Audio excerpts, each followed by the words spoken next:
नमस्कार दोस्तों, मैं डॉक्टर एस भदौरिया। हमारे यूट्यूब चैनल पर आप सभी का स्वागत है। दोस्तों, उत्तर प्रदेश उच्चतर शिक्षा सेवा आयोग की असिस्टेंट प्रोफेसर परीक्षा के लिए जो हम स्टडी मटेरियल उपलब्ध करा रहे हैं, उस कड़ी में आज हम बैंकिंग, बीमा और अर्थव्यवस्था से संबंधित 30 प्रश्नों को लेकर आए हैं। ये 30 प्रश्न हमारे उन विद्यार्थियों के लिए भी महत्वपूर्ण हैं जिन्होंने आरबीआई क्विज कॉन्टेस्ट में पार्टिसिपेट कर रहे हैं। तो वो इन प्रश्नों को अच्छे से नोट्स बना लेंगे और उसके आधार पर, उस नोट्स के आधार पर, इसके पहले भी हमने दो वीडियोज इस संबंध में उपलब्ध कराए हैं, अपने चैनल पे अपलोड किए हुए हैं। तो उन वीडियोज को भी देखें और कुछ नोट्स हमने दिया है, उन नोट्स को भी देखें। तो दोस्तों, आइए चलते हैं हम आज के प्रश्नों पर। उसके पहले एक रिक्वेस्ट है कि अगर आप हमारे चैनल को सब्सक्राइब नहीं किए हैं तो हमारे चैनल को सब्सक्राइब कर लें और हमारे चैनल से जुड़े रहें। जो वीडियोज हम अपलोड किया करें, उन वीडियोज को अपने मित्रों को शेयर किया करें और अगर पसंद आए तो उन्हें लाइक किया करें। तो चलिए, आइए चलते हैं आज के प्रश्नों पर। तो आज का पहला प्रश्न है, बैंकों का बैंकर किसे कहा जाता है? तो वो है RBI, reserve bank of India. दूसरा है आईआरडीएआई का फुल फॉर्म, तो इसका फुल फॉर्म है भारतीय बीमा विनियामक और विकास प्राधिकरण। आगे चलते हैं, तीसरा, आईआरडीएआई का प्रधान कार्यालय कहाँ है? तो वो है हैदराबाद में। प्रश्न नंबर 4, पीएफआरडीए का फुल फॉर्म। तो पीएफआरडीए का फुल फॉर्म है पेंशन निधि विनियामक एवं विकास प्राधिकरण। चलिए, आइए चलते हैं पांचवें प्रश्न पर। पांचवा प्रश्न है,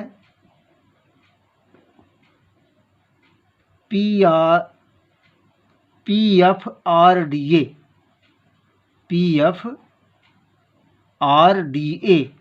का प्रधान कार्यालय कहाँ है? तो वो है नई दिल्ली में। प्रश्न नंबर 6 है, एफएमसी का फुल फॉर्म। तो एफएमसी का फुल फॉर्म है फॉरवर्ड मार्केट कमीशन। प्रश्न नंबर 7 है, एफएमसी का प्रधान कार्यालय कहाँ है? तो ये है मुंबई में। प्रश्न नंबर 8 है, आईआईबी का फुल फॉर्म क्या होगा? तो इंटरनेशनल इन्वेस्टमेंट बैंक। आईआईबी का फुल फॉर्म होगा इंटरनेशनल इन्वेस्टमेंट बैंक। प्रश्न नंबर 9 है, एटीएम का पूरा नाम क्या है? तो एटीएम का पूरा नाम है ऑटोमेटिक टेलर मशीन।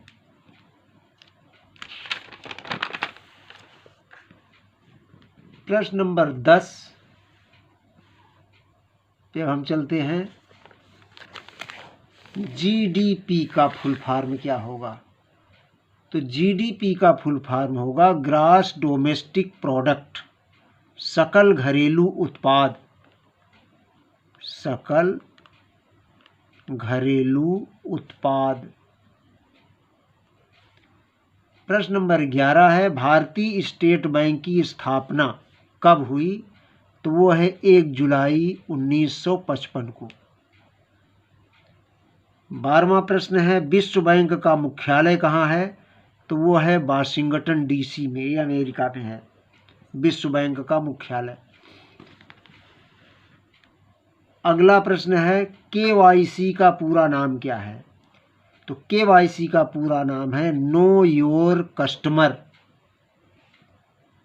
अगला 14वां प्रश्न है, भारतीय नोट पर कितनी भाषाओं में नोट का मूल्य अंकित होता है?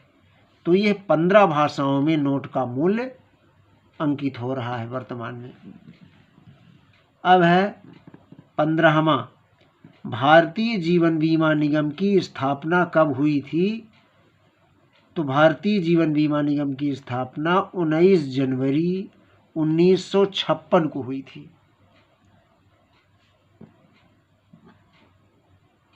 अब है प्रश्न नंबर 16। प्रश्न नंबर 16 है LIC का मुख्यालय कहाँ है? तो LIC का मुख्यालय मुंबई में है। LIC माने लाइफ इंश्योरेंस कॉरपोरेशन, जीवन बीमा निगम का मुख्यालय मुंबई में है। अब है प्रश्न नंबर 17। बैंक की नई शाखाएं खोलने हेतु किसके द्वारा लाइसेंस जारी किए जाते हैं? तो वो है RBI के द्वारा, यानी रिजर्व बैंक ऑफ इंडिया के द्वारा।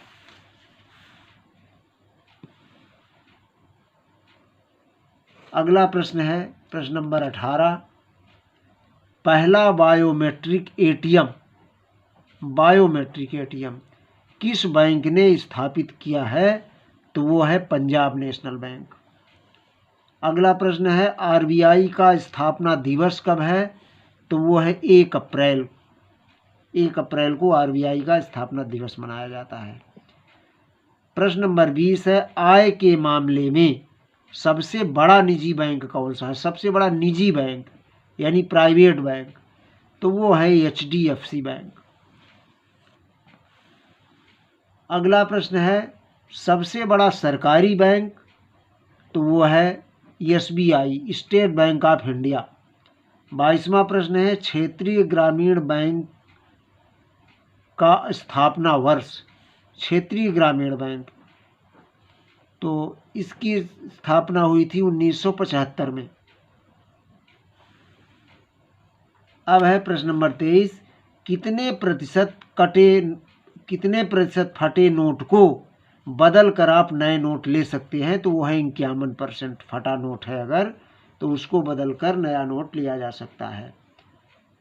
24वां प्रश्न है भारतीय रिजर्व बैंक के गठन की सिफारिश किस आयोग ने की थी? भारतीय रिजर्व बैंक यानी RBI, reserve bank of India के गठन की सिफारिश जो किया था, तो वो किया था हिल्टन यंग आयोग, हिल्टन यंग कमीशन। 25वां प्रश्न है भारत का GST किस देश के मॉडल पर आधारित है? तो वो है कनाडा के। भारत का GST किस देश के मॉडल पर आधारित है? तो वो है कनाडा के मॉडल पर। अगला प्रश्न है प्रश्न नंबर 26। प्रश्न नंबर 26 है 2000 के नोट पर किसका चित्र अंकित है? 2000 यानी भारतीय रुपया जो है 2000, उसके नोट पर किसका चित्र अंकित है? तो वो है मंगलयान का। अगला है नरसिंघम समिति का संबंध है, तो नरसिंघम समिति जो बनाई गई थी वो बैंकिंग सुधार के लिए बनाई गई थी। अगला है इंडिया बैंक का विलय किस बैंक में हुआ था? तो वो है इलाहाबाद बैंक में। इंडिया बैंक का विलय जो हुआ था इलाहाबाद बैंक में हुआ था। अगला प्रश्न है विजया बैंक और देना बैंक। विजया बैंक और देना बैंक का विलय किस में हुआ था? तो वो है बैंक ऑफ बड़ौदा में हुआ था। और आज का अंतिम और 30वां प्रश्न है विजया बैंक और देना बैंक का विलय बैंक ऑफ बड़ौदा में हुआ था। और अंतिम प्रश्न है 30वां प्रश्न है कारपोरेशन बैंक का विलय का किस में हुआ था? तो कारपोरेशन बैंक का विलय भारतीय यूनियन बैंक में हुआ था।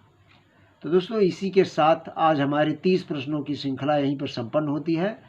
और पुनः हम आपसे रिक्वेस्ट करते हैं कि अगर आप हमारे चैनल को सब्सक्राइब नहीं किए हैं तो हमारे चैनल को सब्सक्राइब कर लें, जिससे जैसे ही हम वीडियो को अपलोड करें वैसे ही नोटिफिकेशन आपको मिल जाए और आप उस वीडियो का हमारे लाभ उठा सकें। तो दोस्तों इसी के साथ शुभ रात्रि।